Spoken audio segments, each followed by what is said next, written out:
The German economy is suffering a self-inflicted decline due to the country's crazy energy policies. Sound familiar? Many companies say higher energy prices are hurting productivity, and 43% of large industrial companies are considering relocation or are already in the process of moving their operations. Assistant Professor of Economics and Political Science at Webster University, Ralph Schoellhammer, warns Germany needs an intervention. Its energy policies are becoming a threat to the well-being of all of Europe. Professor Ralph Schoellhammer joins me now. You've called for an intervention into Germany, its drastic stuff. Tell me just how bad is it and why you say it's a threat to the rest of Europe? Well, it's not just me saying this, it's the European Commission saying it, right? They just had to revise the growth numbers for 2023 from already a meager 1.1% to 0.8%. And they say the reason is clear. It's the German economy who drags them down. Look at this from this perspective. Germany still is the largest economy in Europe. So if Germany catches Ebola, the rest of Europe is going to catch something as well. And this is kind of what we're seeing right now. The numbers are abysmal, like from public spending as being the only thing that keeps the little growth there is going to the energy intensive industries are less productive at the moment than they were during COVID. So in a sense, the energy policies are more devastating than a global pandemic. So I think that tells you a little bit how a misguided green net zero policy can be for a once world-class economy. I don't understand why so many other countries still look to Germany as kind of a role model and seem to be hell-bent on emulating this descent into economic suicide.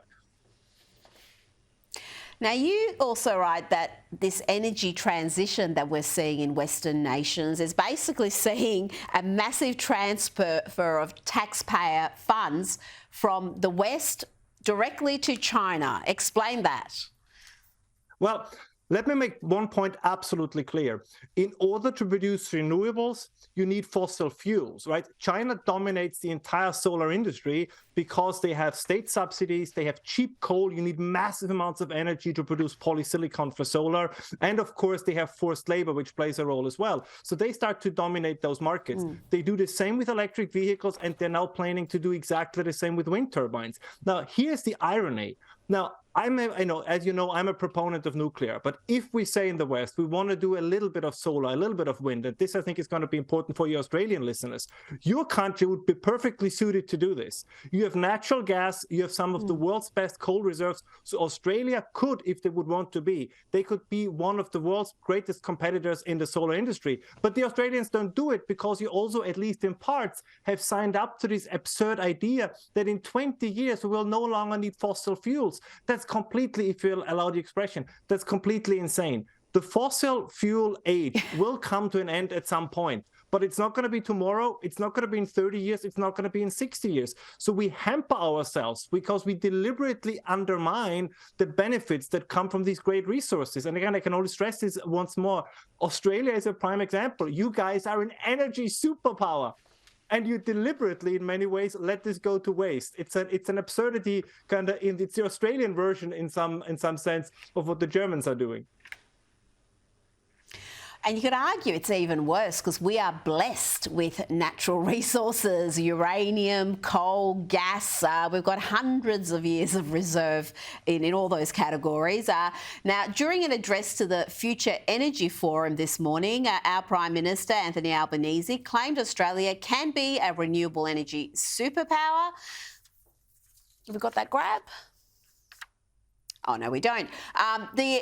But we've also got the Australian energy market operator, Ralph, warning of increased blackouts over the next decade. I mean, we've been talking about this. Do we risk imitating Germany in this obsession with net zero? Are we going to have industries abandoning Australia?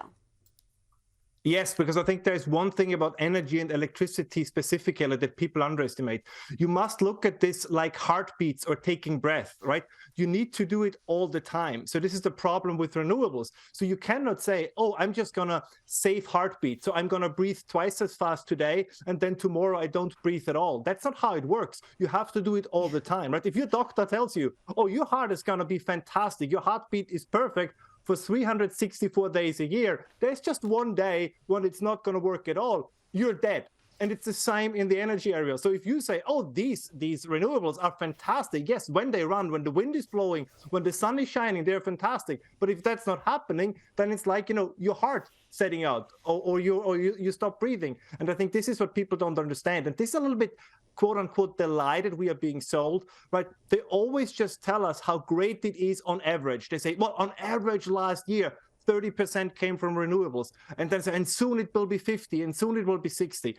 But this is basically the same as me saying, all I have to do in order to learn how to fly is to raise both feet off the ground. So I raise one foot off the ground and say, see, I'm there, 50% done. How difficult can it be to get to 100%? Well, we both know what's happening if I try to raise the second foot, right? I fall flat on my face. And that's pretty much in a nutshell what the energy transition is going to turn out to be.